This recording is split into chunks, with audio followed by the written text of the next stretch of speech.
بسم الله الرحمن الرحیم. بینندگان عزیز سلام بر شما. امروز شنبه ششم شعبان المعظم سال 1445 هجری قمری برابر است با 28 دلو سال 1402 هجری شمسی و مصادف است با 17 فوریه سال 2024 میلادی. توجه نمایید به مجموعه خبری این ساعت.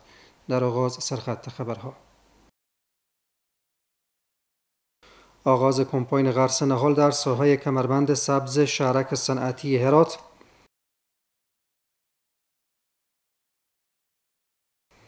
سفر 10 گردشگر از کشورهای اروپایی و آمریکایی به هرات.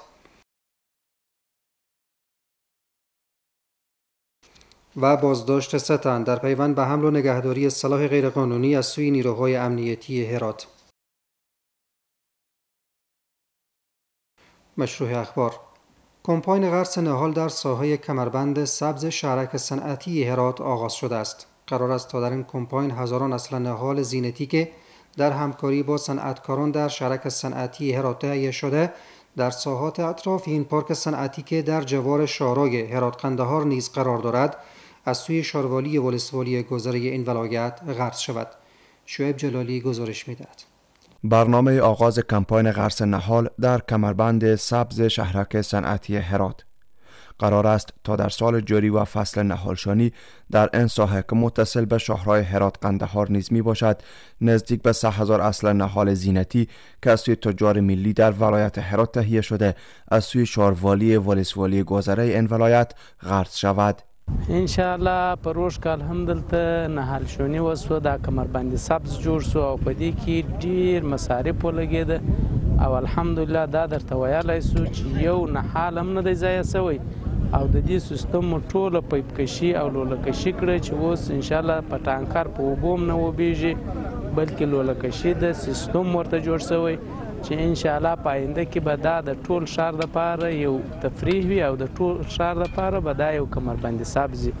مسئول اتاق صنایع و معادن هرات نیز غرس نهال در این ساحه از پارک صنعتی این ولایت را با اهمیت توصیف می کند و تاکید دارد که با تأمین امنیت سراسری در کشور پروسه غرس نهال بیشتر از هر زمان رونق گرفته است. از یک 2 سال به طرف که امنیت سرتاسری تأمین شده و نگرانی های مردم از بابت نبود یک امنیت مطمئن و سرتاسری مرفوع شده. همه در فکر از این هستند که برای توسعه فضای سبز تلاش بکنند. توسعه فضای سبز برای جلوگیری از آلودگی هوا و حفظ محیط زیست و فضای پاک و سالم کمک بسیار زیاد میکنه. شهروندان هرات نیز با استقبال از راهاندازی این پروسه از عموم باشنده های کشور می خواهند تا با غرس حداقل 1 اصل نهال در سال در آبادی و سرسبزی کشور سهم بگیرند. از همه فرد کشور عزیزمان می خواهیم که در این ایام فصل نیالشانی که هست و هر کدامشون یک نیال را در این کشور عزیزشان غرس بکنند تا اینکه انشالله کشور ما یک کشور سبز و یک کشور آباد و یک کشور کاملا در فضای سبز به سر ببرند. حداقل هر شهروند ما 1 دونه نهال که به سال غرس کنه ما میتونیم که از لحاظ محیط زیستی بسیار در هوای پاک و صاف زندگی کنیم و انشالله شهری از آری از آفات و امراض داشته باشیم. خیلی باید ما باید کمک بکنه. هر کسی مسئولیتی داره که این دری هم رای ما کمک بکنه. ما تنهایی به تنهایی نمیتونیم ولی بعضی تاخیرین قدرت خود ما کوشش میکنیم که این نالا و این سرسبزی را ما به آخر به پایان برسانیم. باید گفت که در جریان 1-2 سال گذشته روند غرس نهال و نگهداری از آن توسط مقامات امارت اسلامی بیشتر از هر زمان دیگر پر رونق شده است. 10 تن از گردشگران از کشورهای آلمان، امریکا، نروژ، ویتنام، ژاپن و اسکاتلند به صورت گروهی به هرات سفر نمودند. آنان در این سفر با رئیس اطلاعات فرهنگی این ولایت نیز دیدار نمودند. مولوی احمدالله متقی رئیس اطلاعات فرهنگ هرات ضمن خوشامدگویی به گردشگران میگوید که این اداره سهولت‌های لازم را به گردشگران فراهم می‌کند و همچنان میگوید که از شروع سال روان تا فعلا به تعداد 17000 گردشگر از 70 کشور خارجی و از ولایت‌های مختلف افغانستان از مکان‌های تاریخی ولایت هرات دیدن نمودند. مدیر مبارزه با مواد مخدر قماندانی امنیه هرات از کمپ طبقه اوناسیه که بیش از 40 تن را تحت تداوی قرار داده است بازدید و کنترل نمود. این نهاد که با حمایت مردمی ایجاد شده تمامی امکانات و ادویجات لازم را نیز جهت تداوی و سهولت برای مریضان فراهم نموده است. دکتر همایون مهربان مسئول این مؤسسه میگوید که در طی 6 ماه بیش از 100 تن جهت تداوی به این مرکز مراجعه نموده، پس از تداوی صحتیاب و به آغوش فامیل‌هایشان برگشتند. همچنان برای طفل‌های این مریضان نیز روزانه توسط اساتید مجرب آموزش داده می شود. با گفته مسئولان شمار زیاده از این مریضان پس از تداوی جهت مشاوره به دکتر روانشناسی مراجعه می کنند. در اخیر از سوی مدیریت مبارزه با مواد مخدر برای مسئولان این مرکز تقدیرنامه نیز توزیع گردید.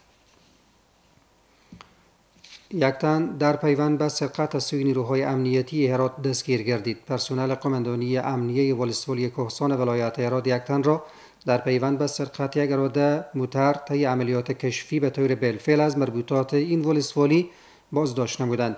از نزد این فرد یک اراده موتر مسروقه به دست آمده و اکنون تحت نظارت نیروهای امنیتی قرار دارد. 3 تن در پیوند به حمل و نگهداری سلاح غیرقانونی از سوی نیروهای امنیتی بازداشت شدند. پرسنل آمریت حوزه سوم امنیتی قماندانی امنیه هرات طی اقدام کشفی 3 تن را در پیوند به حمل و نگهداری سلاح غیرقانونی از مربوطات این حوزه بازداشت نمودند. از نزد افراد یاد شده 1 میل تفنگچه کمری به دست آمده و در حال حاضر تحت نظارت نیروهای امارت اسلامی قرار دارند.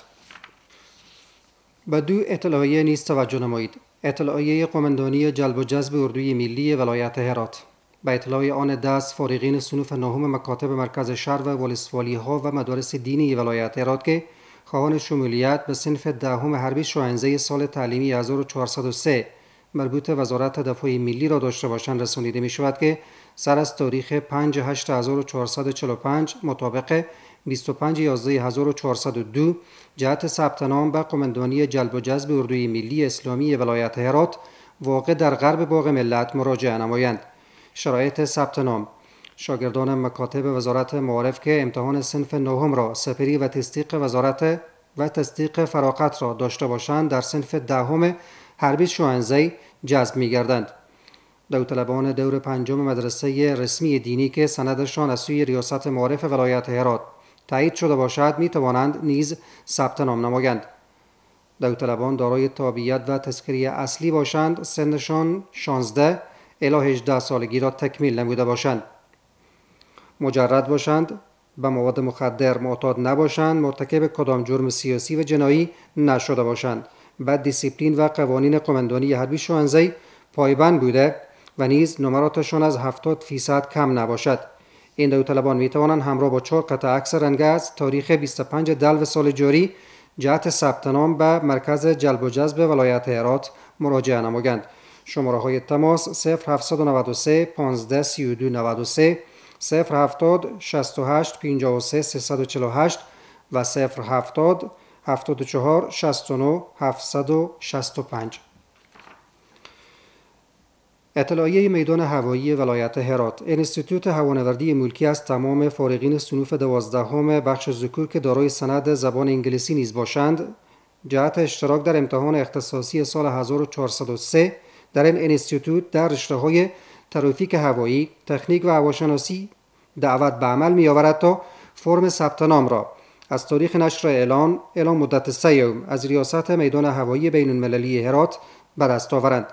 متقاضیان باید واجد شرایط ذیل باشند: فارغ صنف 12 و یا معادل سند 12 از مدارس دینی باشند، عمرشان از 18 الی 22 سال باشد، به زبان انگلیسی بلدیت کامل داشته باشند و دارای صحتمندی کامل باشند.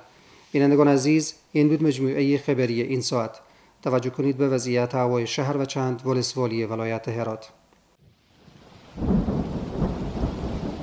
بینندگان عزیز سلام بر شما. شب بر همگی شما بخیر. توجه فرمایید به وضعیت هوای شهر هرات و چند ولسوالی آن. یک شنبه شهر هرات ابری، بلندترین درجه حرارت 11، پایینترین 3 درجه سانتیگراد. غوریان ابری، بلندترین درجه حرارت 9، پایینترین 1 درجه سانتیگراد. کراخ احتمال بارندگی، بلندترین درجه حرارت 9، پایینترین -1 درجه سانتیگراد. و همچنین پشتون زرغان احتمال بارندگی، بلندترین درجه حرارت 12، پایینترین 2 درجه سانتیگراد.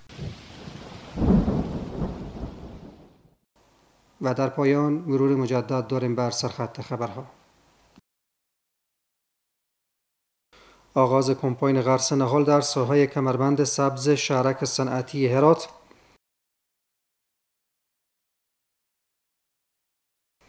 سفر 10 گردشگر از کشورهای اروپایی و امریکایی به هرات. و بازداشت 3 تن در پیوند به حمل و نگهداری سلاح غیرقانونی از سوی نیروهای امنیتی هرات. بینندگان عزیز، این بود مجموعه خبری این ساعت که تقدیم حضورتون گردید. وقت بر همه‌تون خوش. خدا نگهدار.